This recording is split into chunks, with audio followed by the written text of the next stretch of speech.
နောက်ကြဝက်လက်စတူးစားရင်အပြင်ကနေဝယ်မစားနဲ့တော့ကျွန်တော်ချက်သလိုအိမ်မှာလိုက်ချက်စားရင်တန်ရှင်းပြီးကျမရင်းနဲ့ညီညွတ်ပါတယ်အရင်ဆုံးဝက်လက်ကိုဒီလိုအနေထားရအောင်မိခင်ပေးလိုက်ပါမယ်ဒါကတော့ညှိနှက်ပြောက်စေတဲ့အဓိကအကြောင်းရင်းဖြစ်ပါတယ်အဲနောက် baking soda တစ်စုံစားတစ်စုံရေနွေးထည့်ပြီးမိနစ်20လောက်စိမ်ထားပေးလိုက်ပါမယ်စံပြီးတဲ့နောက်စတီဖက်နဲ့တန်ရှင်းအောင်ဆေးပေးလိုက်ပါမယ်ဆေးပြီးတဲ့နောက်အပေါ်ရန်ကရွှေဝါရောင်တန်းလာပါလိမ့်မယ်အဲဒီနောက်ဓာတ်နဲ့အလဲကနေခွဲပေးလိုက်ပါမယ်အဲ့လိုဆိုရင်ချက်တဲ့အခါအရသာပိုနူးလွယ်စေပါတယ်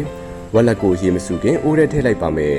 အလိုမှသာသူ့ထဲကသွေးညီနှံ့နေဖြောင်းနိုင်မှာဖြစ်ပါတယ်ဟင်းချက်အရက်စွန်းတဝက်နဲ့အရက်ဖြူပြင်းပြင်းအနေငယ်ထည့်ပြီး9မိနစ်လောက်တည်ပြီးတဲ့နောက်ထွက်လာတဲ့သွေးမျိုးတွေကိုဖယ်ထုတ်ပေးလိုက်ပါမယ်ပြီးရင်တော့ဝက်လက်တွေကိုဆယ်ပြီးဟင်းရည်နဲ့ဆင်းအောင်ဆေးပေးလိုက်ပါမယ်ဒါမှသာအသားကမမာမာဖြစ်ပါတယ်အိုးထဲရေတစုံနဲ့တကြားကဲတစုံထည့်ပြီးဇွန်းနဲ့တကြားကဲတွေကြည်အောင်ခြေပေးလိုက်ပါမယ်ပြီးရင်တော့မီးအေးနဲ့ဖြည်းဖြည်းချင်းကြော်ပြီးတော့တကြားအယောင်ပြောင်းလာတာကိုသတိပြုရပါမယ်ဒီလိုမျိုးညိုလာပြီဆိုရင်တော့အိုးမကက်အောင်ရေနွေးထည့်ပေးလိုက်ပါမယ်အဲဒီနောက်ဝက်လက်တွေကိုအိုးထဲထည့်ပြီးဝက်လက်တွေမြုပ်အောင်ရေထည့်လိုက်ပါမယ်ကျင်းပြကြီးကြီးကြက်သွန်မိတ်ပိုင်းနဲ့ငြိုတိကြောက်တဲ့အရသာအတွက်ပဲငံ့ပြရဲ့အကျဲတဝက်ပဲငံ့ပြရဲ့အနောက်တစုံခရုစီအတင်းတင်စားချက်သားမှုအမွှေးကြိုင်တစ်ထုပ်ထက်တဲ့အဖုံဖုံမီမီအေးနဲ့နိုင်ဝက်လောက်တည်ပေးလိုက်ပါမယ်နောက်ဆုံးအနေနဲ့အနှစ်ချအောင်မီးပြပြနဲ့ပြောင်းထည့်ပေးလိုက်ရင်ရပါပြီဒီလိုချက်တဲ့ဝက်လက်စတူကရမ်းစားလို့ကောင်းတာမို့လူကြီးမင်းတို့လည်းအိမ်မှာလိုက်ချက်စားကြည့်တိုက်တော့နော်